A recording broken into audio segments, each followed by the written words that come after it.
It's hard to yell when the barrel's in your mouth. Come on. Bring 'em out, bring 'em out. Hey. Bring 'em out, bring 'em out. Hey guys, welcome to another episode of Lot Spot Q.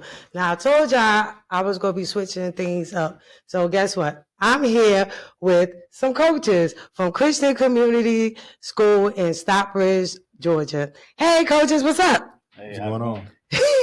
All right, so first of all, I'm going to let y'all introduce yourself. Coach Rashad Daniels, head varsity football coach at Community Christian. Coach Quentin Perry, assistant coach here at Community Christian. And I'm Coach Jarvis Avery, head middle school football coach at Community Christian. Look, guys, look. As y'all can see, this must be their first time sitting up here with me because look at it, they looking all stiff. Like, look, y'all got to tell them they got to loosen up. Like, for real, because tell them Lot Spot Q podcast, we ain't here just be looking all stiff, guys, right? Right? Y'all got to loosen up a little bit. Y'all got to loosen up a little bit. All right. So, of course, y'all know I got a couple questions to ask them. Yeah, y'all. I do know a little bit about football. Y'all know my son played on the team. So some of these questions, people did ask, and some of them, I'm just going to just come off the top. Okay. So, coaches, y'all ready? Now, are y'all going to really be into this? For real? Look at it. All right. We got them smiling. So I guess I'm in it. All right. So the first question I'm going to have for y'all is, what made y'all want to be football coaches? Who want to go first? Just pretty much giving back to the community, helping out kids, because pretty much trying to get them the same opportunities that I had coming up, and just pretty much trying to be a positive influence in their life and try to get them to the next level. So it'll make me feel good. It warms my heart to be that positive change in their life and to influence them to want to play football. All right, you want to go, Coach Avery? Yeah, sure, I'll go. So what made me get into coaching? I actually played football in high school and was very passionate about playing the game. And so what made me finally decide to get into coaching is because I have a huge thing for kids and trying to motivate them to go ahead and, do things that they're not normally accustomed to as far as, obtaining their goals and, being in the community and reaching out those things. So even before I actually got into coaching, people used to always who meet and talk to me and say, hey, are you a coach? Because I guess it just appears that way. A lot of young kids, young adults look up to me. They're able to relate. And so that's one of the things that made me get into coaching. Coach, I ain't gonna lie, you do like a coach. Coach Q, what makes you be a coach? I missed the game after playing for so long and then been away from it for so long. And then I ran into one of the players from last year, and I was, on the phone arguing about football, and he overheard me. One of the players, Nehemiah, and he was like, "Hey, can you come check out my team?" I'm like, "What are you talking about?" And he was just, "I heard you on the phone, so it seemed like you know about football." And I came out here and talked to the head coach from last year, and I saw the team, and I met Coach Avery, and it was just like, I had a little experience from another school, but other than that, I just love football, so I had the opportunity to be back out here and just went from there with it. So I guess y'all was football players in school. I guess that's hey. Okay, so another question that I got for y'all. So we all here because you guys work at Community Christian School. What made y'all choose this school and out of all school, a private school? I mean, not against private school. My son go here, but I'm just saying. Who want to go first? Prior to here, I was coaching at Stars Mill out in Peachtree City. The head coach from last year called me and asked me how do I feel about being the next head coach at Community Christian. And at first, I had told him I'd get back to him. I didn't give him an answer because, I heard of the school based off the success that they had years ago. And so I kind of, hesitant about it. And then I was like, well, what am I getting myself into? He sent me some film. And I looked at the film and I realized they do have athletes. And I'm like, okay, I can work with that. But it was going to be a hard task because this ain't my first time being a head coach. And I figured I need to take on a hard task of trying to turn the program around because their record was pretty bad. Yes! So the record was pretty bad. So it's like I wanted to take on that challenge because when I was at Starsmill, we made it to the semifinals. Okay. So, I was ready to come back to Starsmill. I didn't have no plans of leaving, but sometimes that opportunity gets out, get put out there, so you have to take it. There you go. So I just wanted to come and I was up for the challenge. I'm like, hey, I never been in a situation like that before. I have to take a team, a losing record, try to turn that program around, which it's a challenge. Mm-hmm. It's a hard challenge. So, I decided, I said, hey, you know what? I go for it. And it is, in my eyes, that'll kind of challenge my, my coaching skills. Like, if you really want to be a good coach, let's see, can you do this? Instead of taking over a winning program, anyone can take over a winning program and have success. But a losing program and turn it around and actually end up being successful, that'll prove to me that, that's the coaching skills up the part. Ain't nothing like a challenge. You want to go, Coach? Yeah, sure, I'll go. So for me. Wait, you going to have me hold the microphone? No, I hold it. I'm only playing y'all. All right, so Ashley, I didn't choose community. Community chose me. Excuse me. No, so let me elaborate on that. So for those who don't know, this is my second stint at CCS. So a few years ago, probably around 16 or 17, I was coaching over at Panhandle Rec League. Okay. And so I was coaching with another guy, and so the guy who knew the former head coach over middle school, his name was Coach Walker, and he was working over here, and he told Coach Walker about me. So they need some help as far as assistant coaches, and they just kind of like how I coach over there in the rec league as far as just being creative with offensive play calling and things like that. So the coach here at the time reached out to me and asked me, hey, would I mind coming to a practice, checking out the team, in which I did, and ultimately ended up joining the staff. And so that's how I got over here. And then they changed coaches. That coach moved on to Peachtree, I think in Covington. And he asked me if I wanted to join the coaching staff, which I didn't want to drive all the way to Covington. So I was like, no, so I was out of coaching for a year. And then when Coach Bruce came over here prior to Coach Daniels, he reached out to me. And I guess he had heard about me too and asked me would I be interested in joining the staff. They could use me. And so that's how I ended up back here community the second time. Okay, Coach Q, what you got going on over there? How you ending up here? Like I said, Nehemiah Ash. Okay. We can tell who the laid-back coach is, y'all. Look at him. Nehemiah, no, I'm not. This is me off the field. I'm and pretty, I guess, annoying when I'm on the sidelines. The referees, I definitely have to apologize to them a lot. I try to make sure I try to keep my composure the best way I can, but I just came out here and fell in love with just the atmosphere of just how the coaches were, and then I understood them and I understood the players, so it was easy for me to stay here and come back. This year is just, the same. I had the opportunity to come back, so I chose to come back as well. So. Now I got a question. Would y'all okay, so sorry, y'all. I have a question.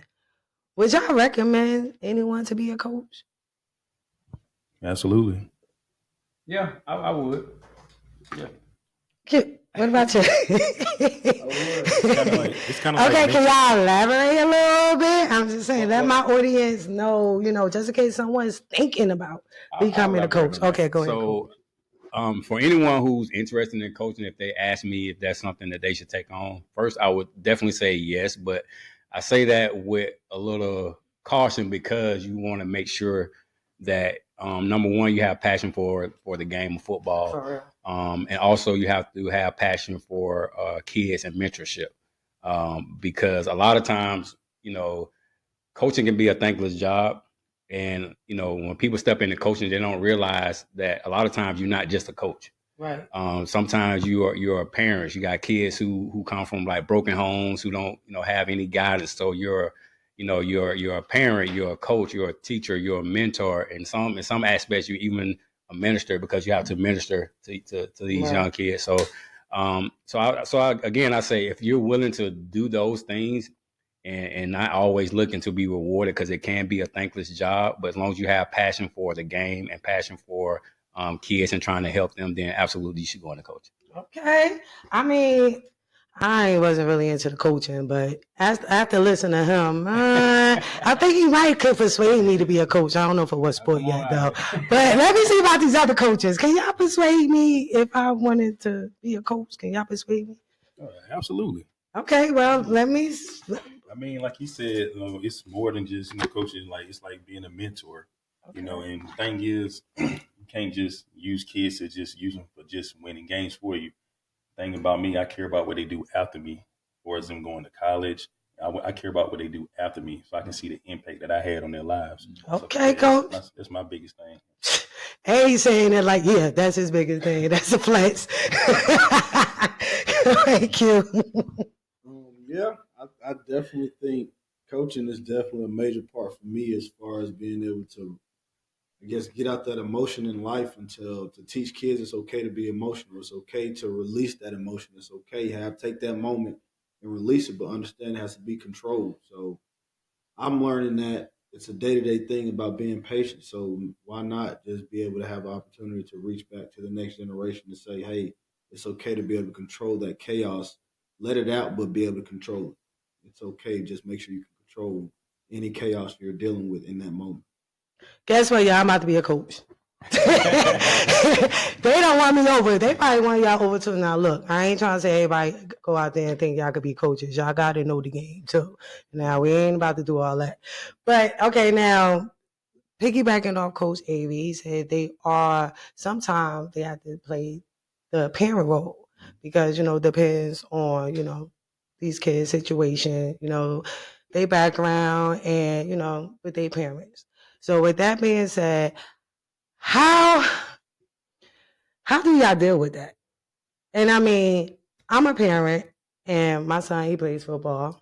Again, these are his coaches, and these coaches do a great job. I'm telling you, they do a great job. But I always want to know, like, how does that feel? I mean, I know it got to take a toll because on top of that, y'all do have your own private lives. You know what I'm saying? Y'all do have your own kids. And then, whatever else, life be life.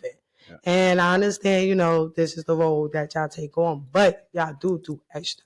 Y'all don't have to do some of the things that y'all do outside of being a coach. So, I mean,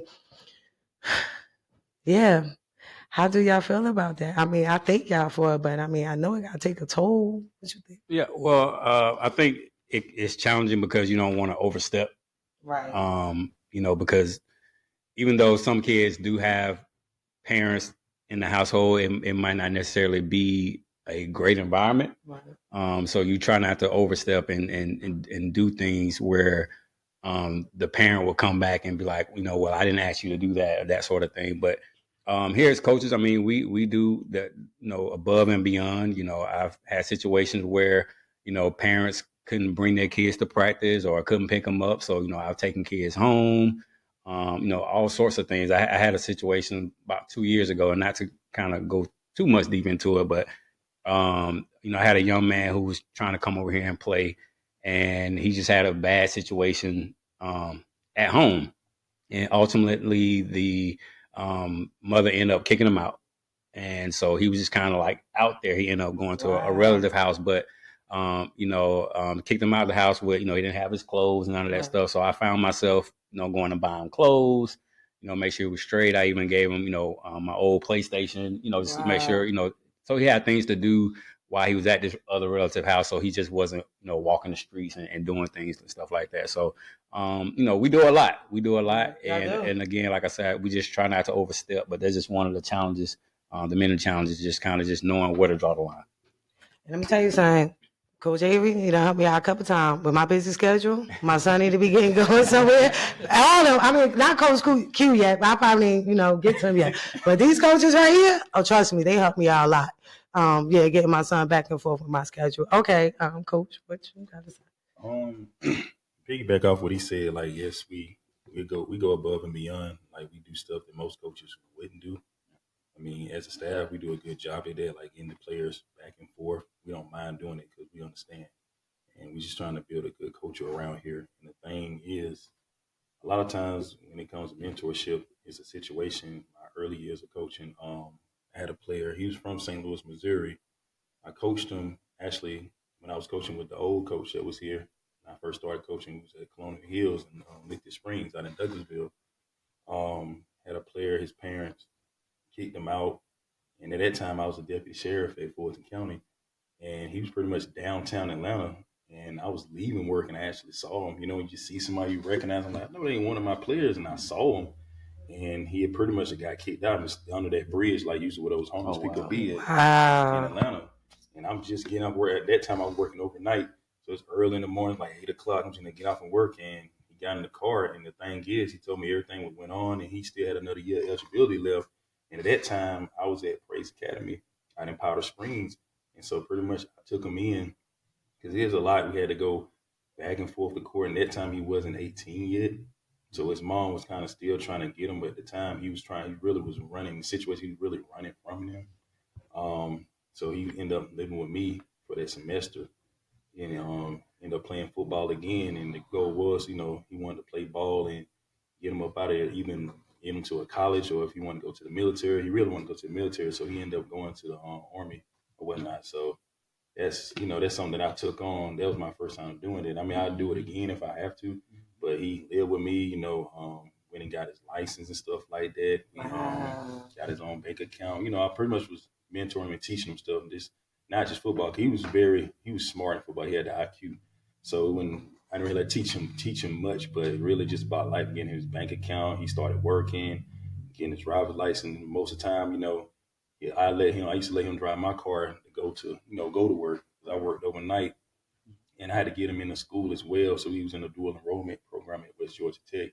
So it was a lot. But we got it done, and he got married and he moved on his life and got to have a daughter. So he has a family of his own. So we talk time and time. I'm trying to get him to come to a game this year. He's out in Texas, so I'm trying to get him to pull up to a game. So we can come and talk to the players. So. Oh my God! Look, y'all, do y'all see these stories? They just so touching. Oh my God! Okay, Q, do you got? I don't know. I can't. I'm trying to figure it out. What did I tell you? Well, I tell the coaches all the time, like, man, y'all teach me a lot. I'm trying to figure it out. The work-life balance. I came from the sports world, so I'm trying to figure it out. So how's it going? It's tough. It's tough. It's tough. It's not to me. It's not enough time in the day. For real. But it is. You just gotta know how to manage it. You gotta know what to spend. Prioritize what to spend your time with, and how to balance it out. And what is the purpose of you taking time to do these things on a day-to-day basis? Is it worth that time? Right. I've learned that recently. What is it worth the time? So now I'm at the point to where I understand what I need to do on a day-to-day basis to make everything I'm doing worth my time. Okay, now look, y'all heard it from these coaches. All right, y'all, look, we about to get off that topic. We about to get on some exciting stuff because I know these football players and these football coaches, they just sitting up here waiting for y'all to spill some type of tea or just talk, I guess, what you call that football talk, I guess. Football talk, Yeah, Locker room talk. locker room talk, see? Hey, locker room talk, okay. So when y'all do film, I know without spilling too much, because you can't let these other teams know what's going on in your house. But when y'all sit there, because y'all do film on Sunday, so when y'all look at film, what do y'all look at as far as like the players and, all that good stuff? Y'all can tell I don't really know too much about football, but they going to sit here and answer the questions that they're, supposed to answer for the film. Go ahead. Okay. Now, are you speaking when we watch a film on I the don't know, opposing Coach. team? I'm Okay. just saying, just give them All right. some locker room. Well, all of us are different. So when I watch film, how I break down film is I look for tendencies of the other team, like some what we call tip-offs. Like, for example, say a wide receiver is lined up. If he's leaning to the right or if his eyes are to the right, then I know that the route that he's running is probably going to the right. Because he's not lying straight up. His body is kind of turned like this. And so so that's how I kind of break down film with our student athletes and teaching them those sort of things to look for. Also, I look for weaknesses in the defense. So if, for example, do I see a player on defense that's shying away from contact? Then I'm telling Coach Daines, okay, run to that player side, because he don't really like contact, So just kind of looking for tendencies, trying to exploit weaknesses of the team's defense, anything that we can use to our advantage. That's kind of what I look for when we breaking down film. Okay. Y'all hear that, coaches out there?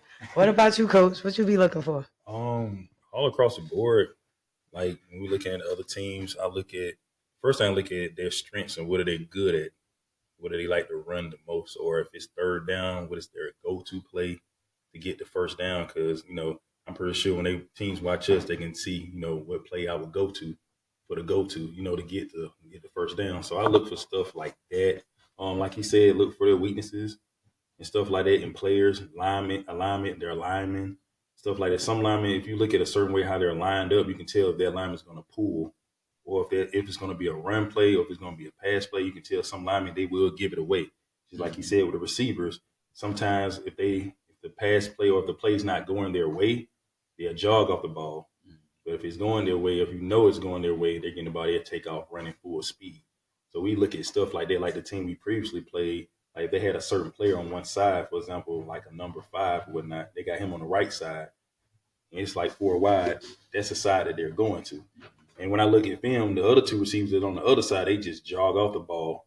And on the side where number 5 is, him and the other receiver, they take off full speed. They let us know that that's where they're going with the ball. So they really made it obvious for us, So that's the type of stuff we look at when we watch film. We try to break down and look at their strong points, look at how we can break down their most successful plays and how we can stop that and also attack their weaknesses with the game plan we got. So we come up with that all together as a staff.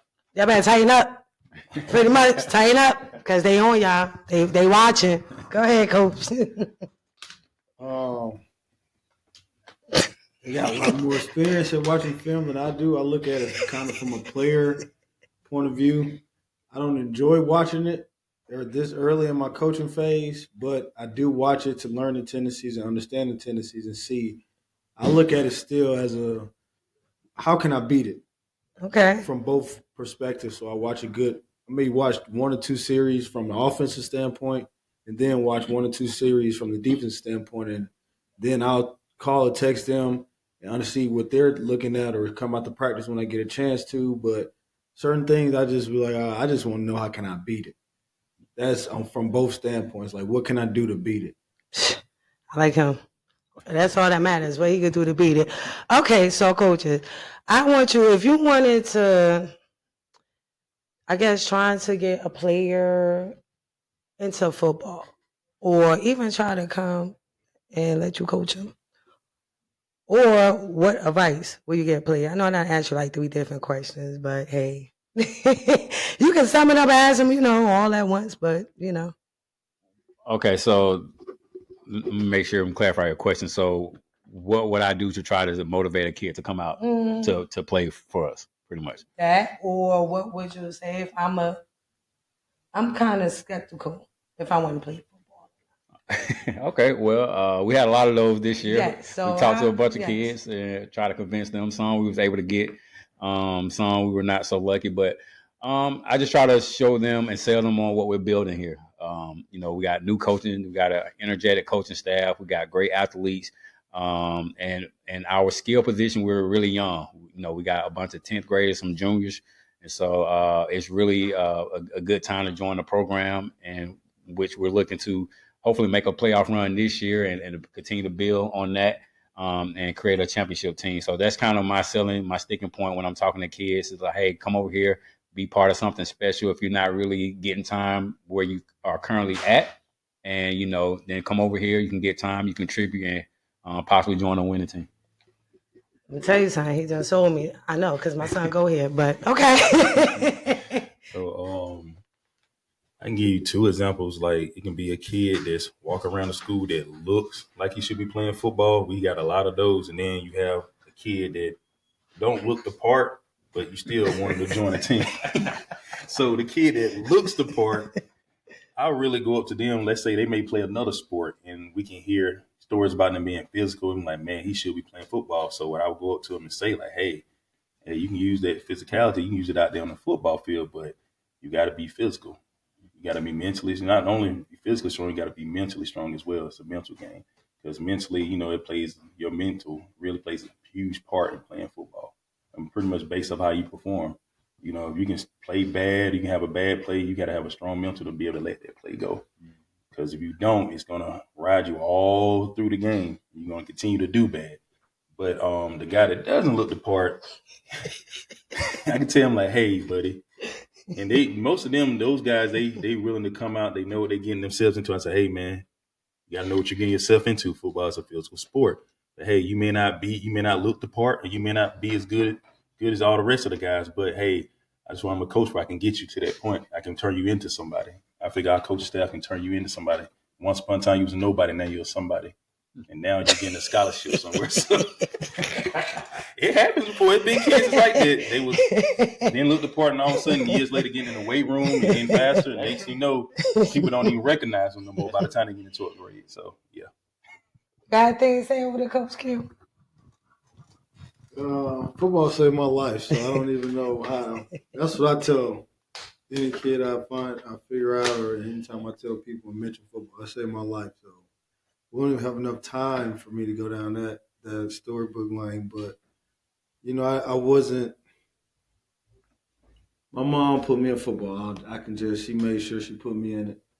Because I grew up in an area of either gonna go right or go left. There wasn't really too many options of what to do to grow up, and so the area I was born in and all of that wasn't the best to go outside after school, and be out there running around. So I kind of had to go to football practice, and as from 4 till 24, 25 is when I was just like, football is what actually made me into the man I am today. So I don't even know how to even go down there. So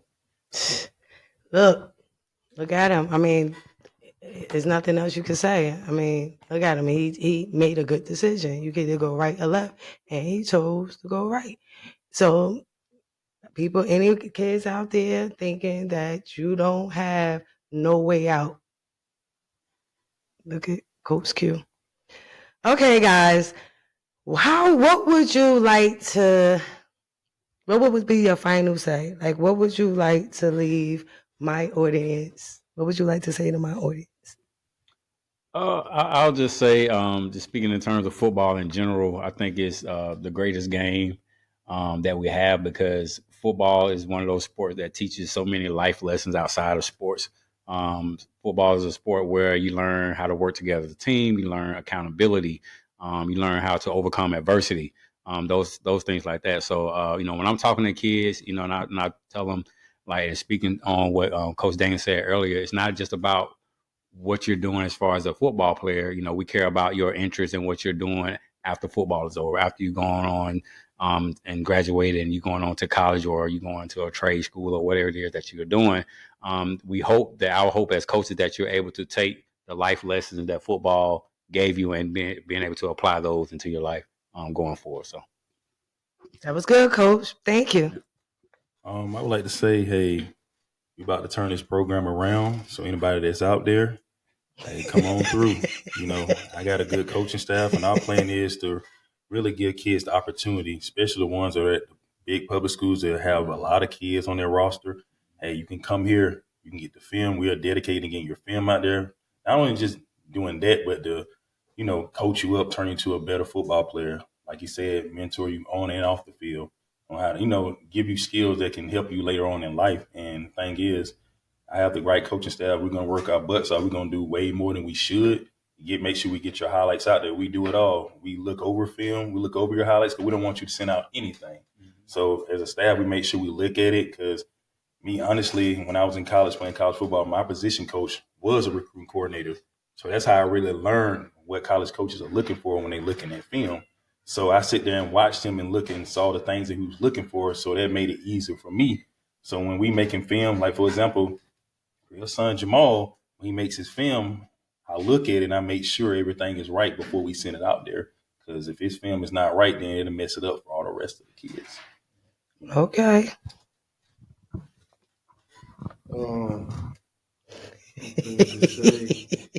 Basically, how do you want to be remembered? That's basically like, do you want to leave? How do you want to be remembered? That's, I wasn't a big name athlete or nothing like that, but I understood that I had the opportunity to teach big name athletes, to be able to have an opportunity to show them how to be a big name athlete, because I understood football. I had the love for it. I understood what it could do for my career, how to not make the decisions that I made off the field. My effort, I told all our players for the past 2 years, my effort off the field, not putting the effort in the weight room, not putting that, not telling my partners, hey, bro, I ain't trying to go out tonight because I want to go to the weight room. I'm going out tonight. I was that player in high school saying, I'm going out tonight. I ain't going to entice nobody else to go out, but if they call me and be like, come on, I ain't going to say, hey, y'all, come on with me. I'm going by myself if I choose to go or not. So how do you want to be remembered? And that's the stuff you do, behind the scenes when ain't nobody, watching. That's, I don't know how else to do it. That was good, Coach. Hey guys, so for just in case if y'all ever had a doubt, was there any good coaches out there? As you can see, they are. Coaches they do step in for someone like me, parents who, have a busy schedule, may not be able to, to get the kids, back and forth to the games. Or, sometimes, they may need a big brother in their life, or some kids who may not have a father figure in their life. So again, there are good coaches. There are coaches who actually care about your kids inside of school and outside of school. With that being said, I would like to thank Coach Avery, Coach Daniel, and definitely Coach Q. I know I'm going to get a lot of feedback off him right there. But again, I would like to thank these coaches for taking the time out to come and educate you guys on not only just football, but just the life of being a coach. Again, I'll see you guys next time. Tune in for the next episode of Lots by Q. Thank you. Coming live from the VIP, heard the nightlife, lost life without me. Most feds in the state wanna see my knee. The whole city got pissed, heard he got 3.